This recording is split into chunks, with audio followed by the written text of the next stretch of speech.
I was talking with a man the other day who wanted to be president of the United States. And he said, I haven't become president of the United States, and I now know I will not be because I'm past the time of life when I would be considered. But the man talking to me was a United States senator. So he didn't get in the White House, but he got in the State House. You aim for something like shoot for the moon. Even if you miss it, you will land among the stars.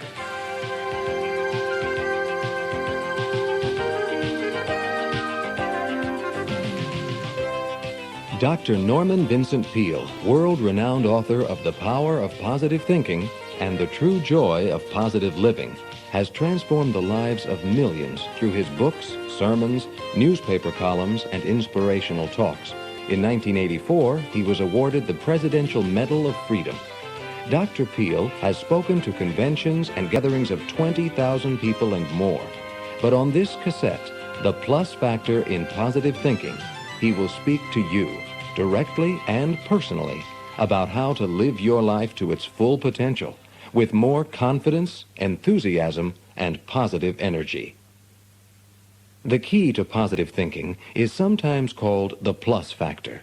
This power or energy, this motivational quotient, can lift us out of the ordinary and above the mediocre. It is the something extra, the latent ability, perhaps even genius, that is in each and every one of us. It is the plus factor that enables us to attain our goals in life. It is the I can as opposed to the I can't way of thinking. In this program, Dr. Peale will explain the difference between positive and negative thinking, and how the way we think affects what we are and what we can be. Through the use of Dr. Peale illustrates his philosophy, and by relating his experiences, he helps us discover our own possibilities, our own inner strength, the plus factor that can make achievers of each and every one of us. Once, when I was walking through the twisted little streets of Kowloon in Hong Kong, I suddenly came upon a tattoo studio. In the window of this studio were displayed samples of the tattoos available. On the chest or arms, you could have tattooed an anchor or flag or mermaid or whatever. But what struck me with force were 3 words one could have tattooed on the flesh: born to lose. I entered the shop in astonishment and, pointing to those words, asked the Chinese tattoo artist, does anyone actually have that terrible phrase, born to lose, tattooed on his body? He replied, yes, sometimes. But I said, I just can't believe that anyone in his right mind would do that. The Chinese man simply tapped his forehead and said in broken English, before tattoo on body, tattoo on mind. That man qualified as a philosopher, I thought. For what a person becomes is what he or she tattoos on the mind over a long period of time. Daily, one can mark himself as a failure or success, depending upon what is imprinted on his mind. But the great fact is, it need not be born to lose. It can be born to win. If each of us marks ourselves as a success or failure, how does that self-image become imprinted on our minds? And to what extent does it affect our personality and performance? It is a fact that there is a deep tendency in human nature to become precisely what we see ourselves as being over a long period of time. The image of oneself, which we hold and project, strongly tends to reproduce itself. If, for example, you suffer from what they call an inferiority complex and constantly image yourself as inadequate, in effect, disbelieving in yourself. This visualization will ultimately make you exactly as imaged. If, however, you don't want to be this way anymore, get your self-image normalized and begin to visualize yourself as an adequate and capable person. Do this, and you will strongly tend to become as you picture. George Halas, the famous coach of the Chicago Bears of the National Football League, had a slogan prominently displayed on his office wall. Always go to bed a winner. What a wise thought. Never take your loser complex to bed with you. Visualize winning as you drift into sleep. Let the image of success germinate. It will have a powerful effect. This is a fact, for I know the truth of it from personal experience. As a young boy, I had a painfully acute inferiority attitude. I was shy, timid, and bashful. I shrank from going among people. I imaged myself as being very short on ability and totally lacking in any talent. In fact, I saw myself as a nobody. Then you know something? I found that people were agreeing with me because it's a fact that others will unconsciously take you at your own self-evaluation. It wasn't easy. It took a long time for me personally to change from negativism into a positive attitude. But gradually I achieved it. Anybody can change. Anybody can achieve positiveness of life and the results that come to it if he wants to, with all he's got, and if he comes to the point of where he believes that he can. What about our attitude toward the world? Our view not just of ourselves, but of life and the world around us.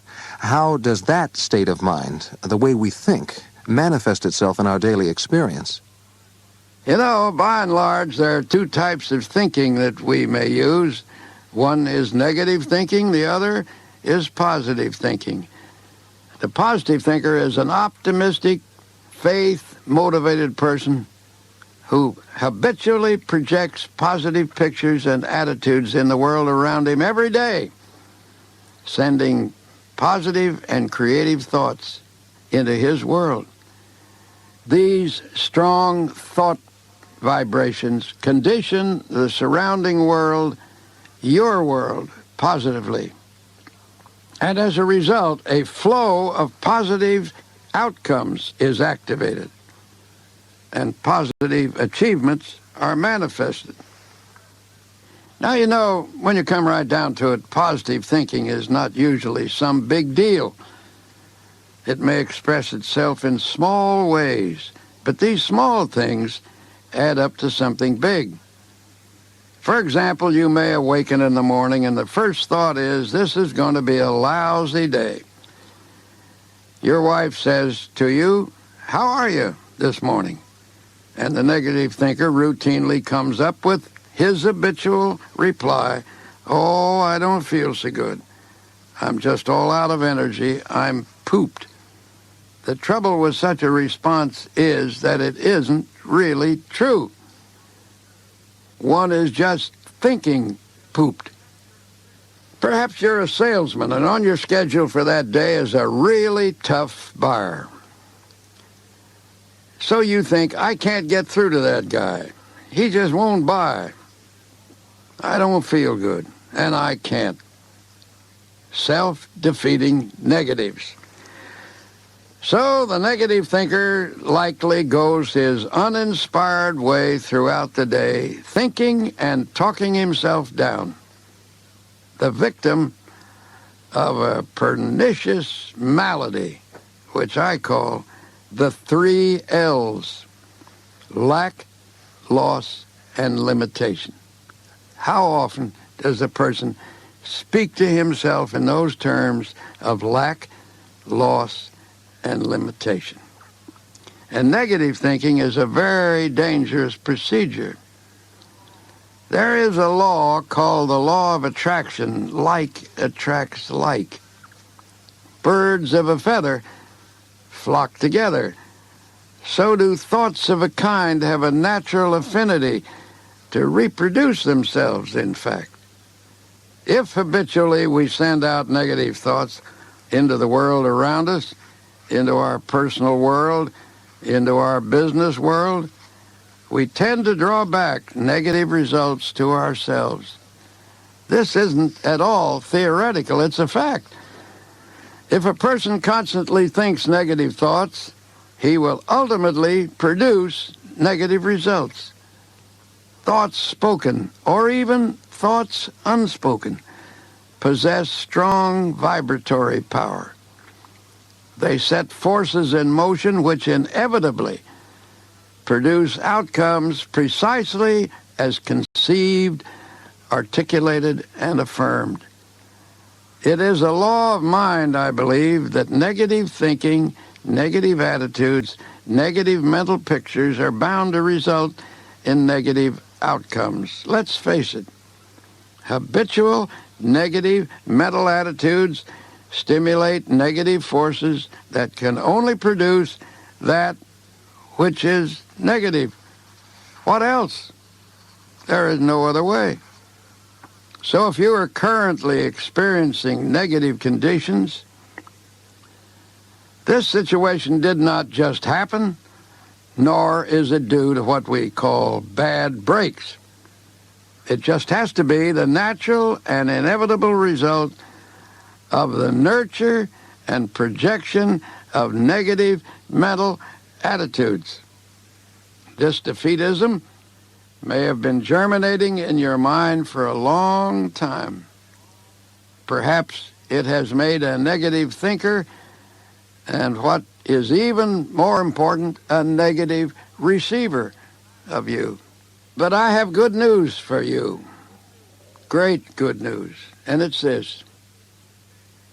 You can change and become a positive thinker with positive good flowing into your life, into your business, into all your relationships. And I hope you realize that the time for this personal change is when? Now. The great word is now. Well, Dr. Peale, that seems like quite a difficult task to accomplish. How can we just change negative mental attitudes that have been with us all our lives? Where and how do we begin? Sometimes people seeking excuses for their negativism tell me, I'm just a born negative thinker. My father was a negative thinker, so was my grandfather. It runs in the family. Well, it is a fact that it can run in the family, and often does. But the assumption that one was born a negative thinker, I don't believe will hold up as a fact. I have lived a long time and seen a lot of babies, but I have never yet seen a negative baby. Babies come into the world full of zest, anticipation, but the baby naturally born as a positive thinker is unfortunate enough to be born into negative homes. He's surrounded by a negative atmosphere, and it's the nature of a child to sensitively pick up atmosphere. So he begins to think negatively from early childhood. Then when he's about 20 or 25 or 30 or 40 or 50, he decides this is all wrong and it hasn't got him anywhere. Now he wants to be a positive thinker. He just doesn't suddenly one day say, I am hereafter a positive thinker, because his habit tracks, his mental tracks are so deeply engrooved that he's got a powerful unlearning job. He's got to divest himself of the old negative attitude habits. Now, I say that positive thinking is no big deal. That is, you don't suddenly do something great You do small things. For example, I have a farm up in Dutchess County, New York. We had an enormous tree taken down one time. And I thought, naturally, that the tree people would saw it off at the bottom through a trunk that was very thick and that the tree would topple over. But that isn't the way they did it. They went up to the top of the tree and began to snip off little branches. And then they worked up to bigger branches. And they finally got down to the principal trunk. So I would say if a person wants to be a positive thinker and really wants to, that he starts snip off some of his negative statements, because a negative statement comes from a negative thought. A positive statement comes from a positive thought. Now, John Johnson, who's the publisher of Ebony magazine, is a friend of mine. He started very poor in life. He had to borrow $1,500 from his grandmother to start Ebony magazine. Now he has a half dozen magazines. He says that he set for himself little goals, and they were achievable rather soon. So he would achieve a little goal. Then he would set himself another little goal and achieve that goal. And they added up, finally, to a big goal, all of them taken together. So many people have been defeated because they adopted at once a big goal, and then they couldn't quite make it, and then they said, oh, what's the use? You mentioned that this defeatism, that negative thinking begins to develop when we're very young. How about you, Dr. Peale? Can you remember any one thing that happened to you that started you on your way to becoming a positive thinker? Thinking back to my school years, there is one experience I will never forget. In the 5th grade, I had a teacher who was a confirmed positive thinker. His name was George Reeves, and he made an unforgettable impression on his students. He stood over 6 feet and weighed more than 200 pounds, a towering man. George Reeves was somewhat of a character, often doing things that were entirely unpredictable. For instance, he had a habit of suddenly shouting, "Silence." And believe me, when he demanded silence, there was silence. Then he would go to the blackboard and in big letters print the word "can't." "Look at that word," he thundered. "What shall we do with it?" We knew the answer he wanted, and the whole class would chant, "Knock the T off the can't." And with a sweeping gesture, Mr. Reeves would erase the T, leaving the word "can" standing out impressively. Dusting the chalk from his hands, he faced us. "Let that be a lesson to you, and never forget it. You can, if you believe you can." Glaring at the boys and girls looking wonderingly up at him, a smile would come over his face. "Listen, you young ladies and gentlemen, listen, really listen. You are greater than you think you are. You can if you believe, really believe that you can." And he added, "That is the one important thing I want to teach you in this class." Over the mist of years, I can see that strong, wise, good man standing there, trying to make a class of American youngsters realize what they could do with their lives, what they could indeed become. And the lesson he taught us is as right today as it was then. You can if you believe that you can. So tell you what, let's really believe that we can reach our goals, achieve our objectives, be what we want to be.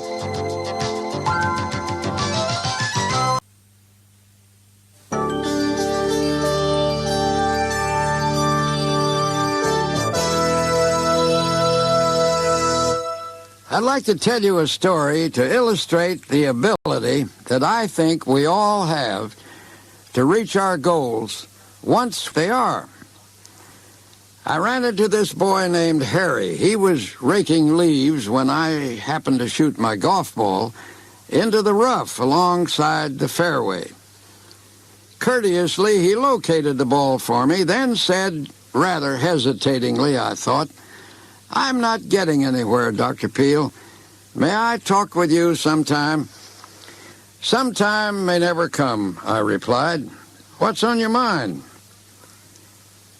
He said, you know something, Dr. Peale? I want to get somewhere. You do? Where? I asked. I don't know where exactly.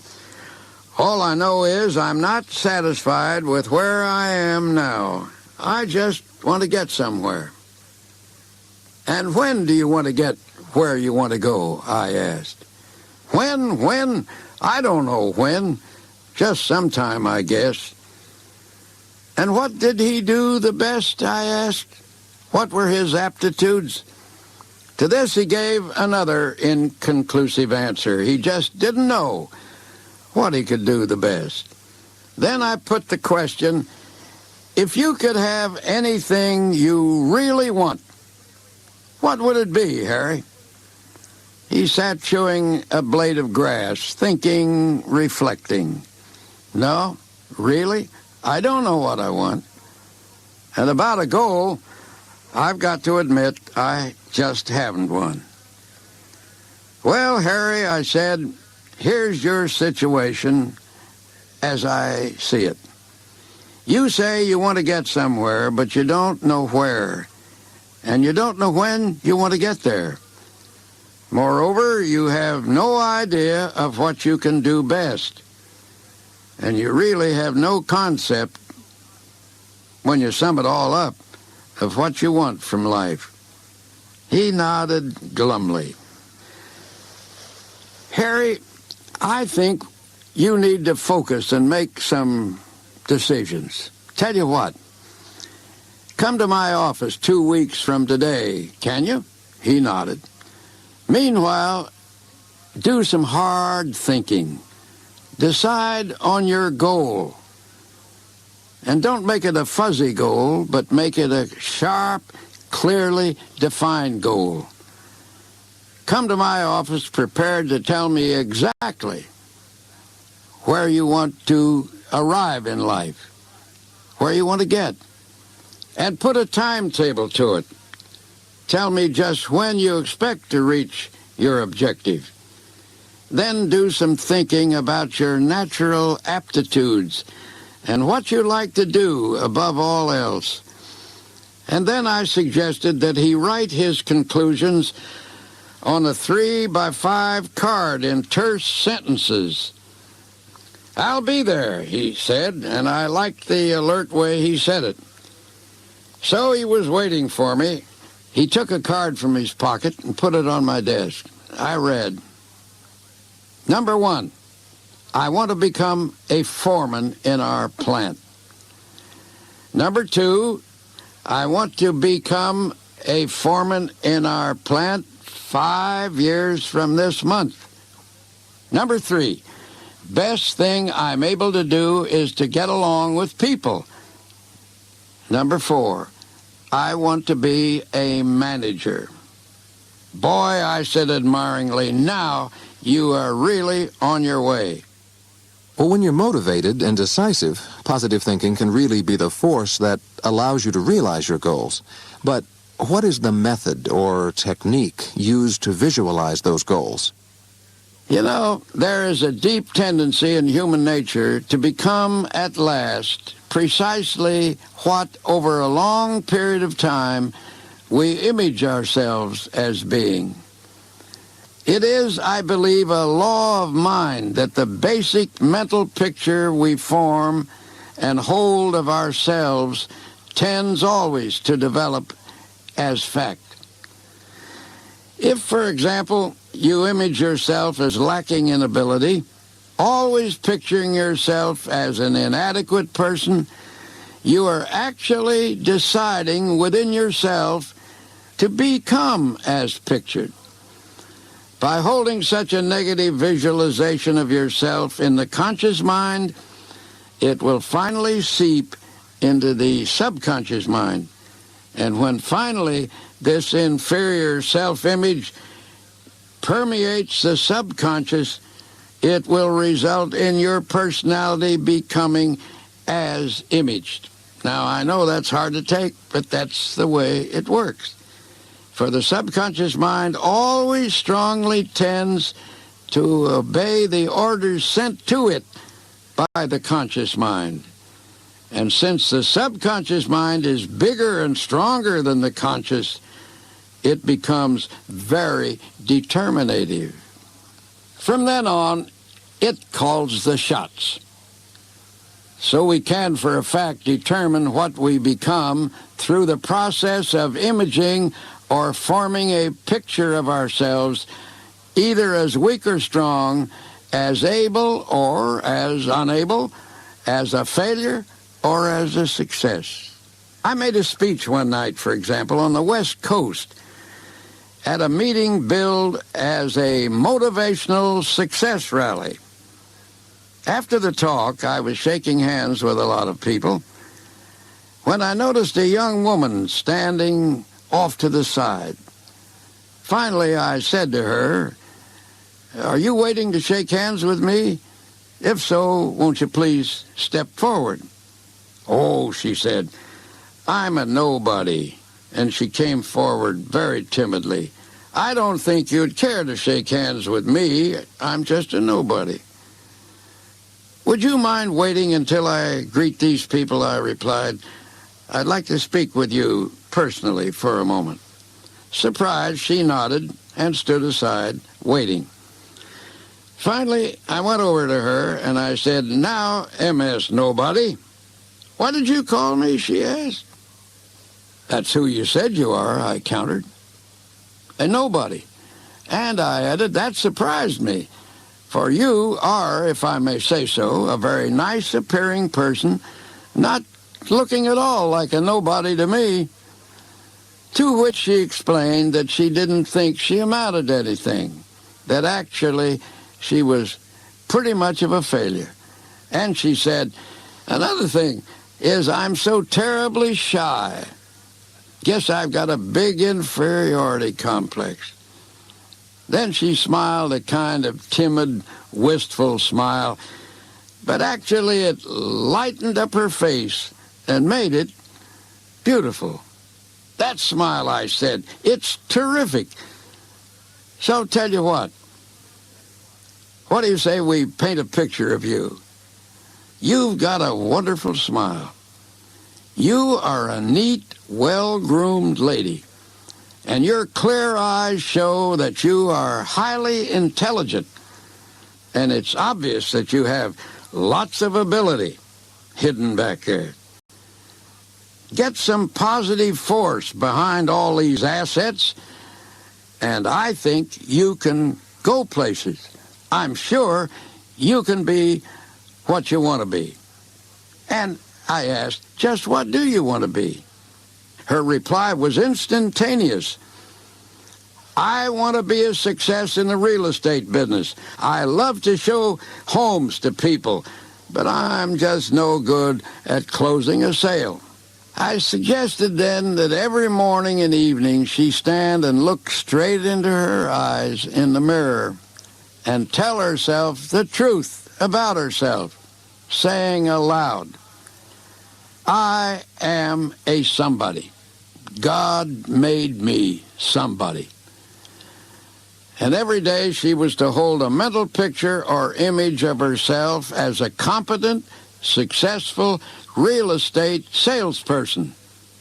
"Do this," I said, "and I'm sure you will become what you picture yourself as being." By this time, she was laughing a bit, and I sensed a personal force in her. A couple of years later, I was a speaker at a National Realtors Convention in San Francisco. On the way out of the convention hall, an attractive young woman rushed up and grabbed me by the hand. "Remember me?" she demanded. "I'm Miss Somebody. I've been imaging like you said, and it works. It really works." Positive imaging worked for Miss Nobody, but as you mentioned, it wasn't for a couple of years that you met her again as a successful Miss Somebody. Now, it must take time and a good deal of effort for individuals to fully believe in their images of success, of achieving their goals. You see, if you happen to be a negative thinker, and I hope you're not, you've got a powerful lot of unlearning to do of those old negative mental habits. And that can take some time and some doing and patience also. But if you really want positive thinking and positive imaging to work for you in connection with your problems and with your life generally, if you want to upgrade your whole career, I assure you, the results you're looking for will come if you hang in there with positive imaging and with positive thinking. You've got to stick with it. And how do I know? Why am I so certain that positive imaging really works? By the acid test is the answer. It worked for me personally. One time, I had as many doubts as you could possibly have. Then I got the idea of starting a magazine of an inspirational type on very meager resources. To inaugurate a new national magazine today, they say it takes millions. But I didn't have millions. All I could scrape up was $7,500. With that, we got the paid circulation up to 40,000. But the income was considerably less than costs, and we were about to fold. In this crisis, I called a meeting of the directors, and in addition invited a woman who once made a contribution to this project of $2,500 cash money. I guess I hoped lightning might, as they say, strike twice in the same place. But she said, "I'm not about to give you any more money, but I will give you something more important than money. I will give you an idea, a powerful, dynamic idea. And with this idea, you can get all the material resources that you need and go on to a successful publication enterprise." At this moment, I was about to learn one of the most important facts I ever learned in my total life: the law of positive imaging. She said, "Let's face the facts about your magazine. Why you're in the situation of failure. You lack everything. You lack money, you lack subscribers, you lack know-how, you lack equipment, you lack everything." And she asked, "Do you know why you lack?" Well, I'll tell you. You have been constantly thinking lack.